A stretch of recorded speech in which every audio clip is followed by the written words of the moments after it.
Hey, welcome to another of our local pilot programme theory illustrations, and this is about our work with Greater Manchester and the features of system working that we're focusing on today is the effective work across and between sectors.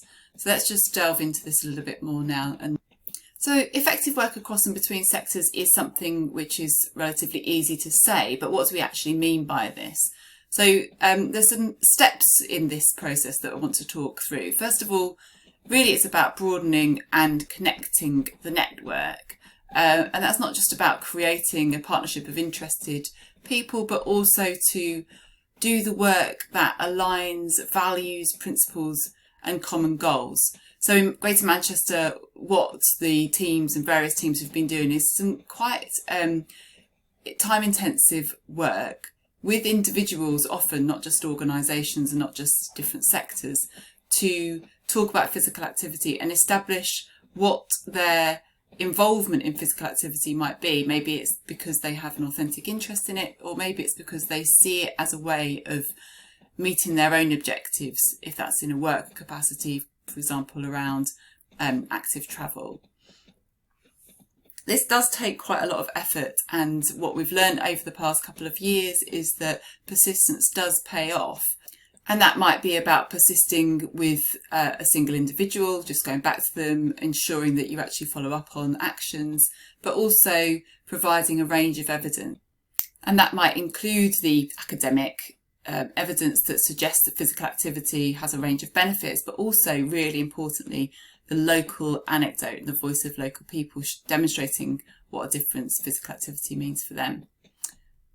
And so what would we expect if we were able to achieve that broadened network, well, a wider reach, and also the work to align values and principles, perhaps ensuring that the changes that we're suggesting to enable active lives is actually coherent with local priorities and people are pulling in the same direction.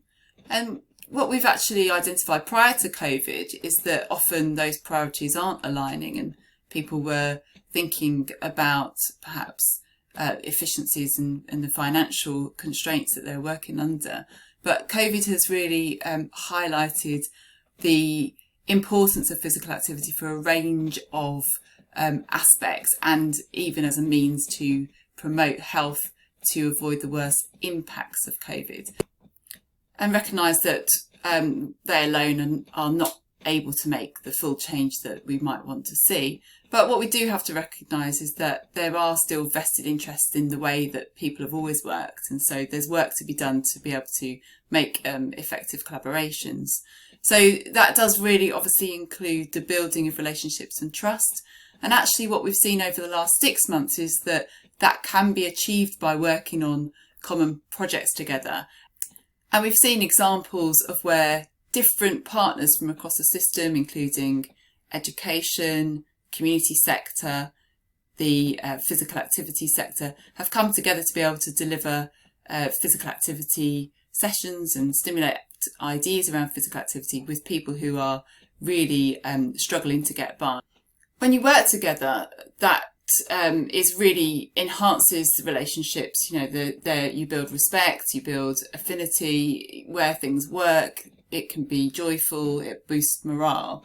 But these tangible projects don't always have a long-lasting impact on systems change. So we've become really interested in how we can take those relationships and inform more longer-term productive partnerships around common goals.